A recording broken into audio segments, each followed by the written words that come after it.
And now, Cincy Jungle proudly presents the Dalton Dispatch with your hosts, Daddy-O McDuck and Dr. Hoji, the Electric Smoji. What would you be if you could be whatever you wanted? Hello and welcome to another episode of the Dalton Dispatch. Against the Bears in the Bengals' third preseason game, Andy Dalton was a perfect 6 for 6 for 52 yards, and he added 16 yards on the ground and a rushing touchdown.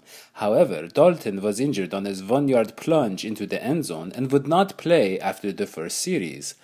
Dalton and the Bengals looked focused in the dress rehearsal, bouncing back big time from their horrible loss against the Bucs.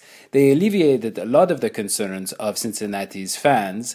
And I want to ask you, Hoji, how would you grade Dalton's performance? Well, as you know, my range of red metric, which was nominated for the Wilkes Memorial Award for being an outstanding contribution to statistics, determines how red Dalton's hair was based on his performance. In this game, his hair was burnt orange. Above average for Dalton, but nothing to write home about. Why, you ask, even though he completed all of his passes? Well, 4 of those passes were to running backs, Ryan Hewitt, Rex Burkhead, and Giovanni Bernard. He only had 9 yards on 2 completions to non-running backs. I'm talking Tyler Eifert and Marvin Jones.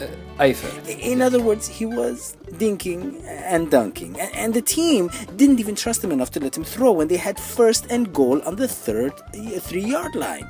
They went with 3 straight runs, and Dalton finally barged his way into the end zone, injuring his neck. Well, at any rate, it was a great start, and it was very, very unfortunate to see him go down like that. Yes, it was. Very unfortunate indeed. But we were treated with a cracking performance by A.J. McCarron, who was 12 and 17 for 149 yards and a touchdown.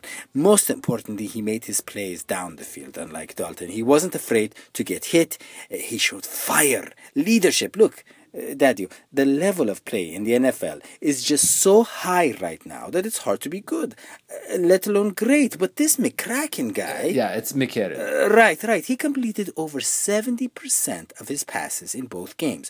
23 of 32 in 2 preseason games. And his numbers would have looked even better this game were it not for a couple of offensive penalties, one on a great pass to Marvin Jones and the other on a screen pass that turned into a long gain. A lot of Bengals, and I'm one of them, wanted Teddy Bridgewater, okay? But with this McCarron guy, he looks like he could be just as good in terms of making crisp, accurate passes and moving the chains. And you know what? If you're excited and you're all like McCracken with your arm so pleasing, won't you guide our sleigh this season? Because that's what I'm like. Then remember to tweet your comments using the hashtag #Let'sGetCracken. Yeah, it's a big relief knowing they have a very good backup, after not having a good backup for a while. Sure, backup. That actually brings me to my horoscope for today. Dalton hurt his neck. Now, the phrase neck and neck means that 2 people are equal in a race. McCracken and Dalton? Not yet. But we also know that Timothy Dalton, who played James Bond in the late 80s for a short period of time, was really only an interlude, a transition bond between Roger Moore and Pierce Brosnan.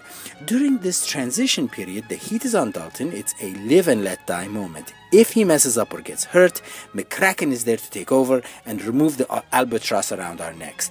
The quantum of solace for McCracken fans is that Dalton does not do well under pressure. Once again, Hoji, I think you're getting a little carried away, but that's all the time we have for the Dalton Dispatch today. Goodbye, sweetie pies.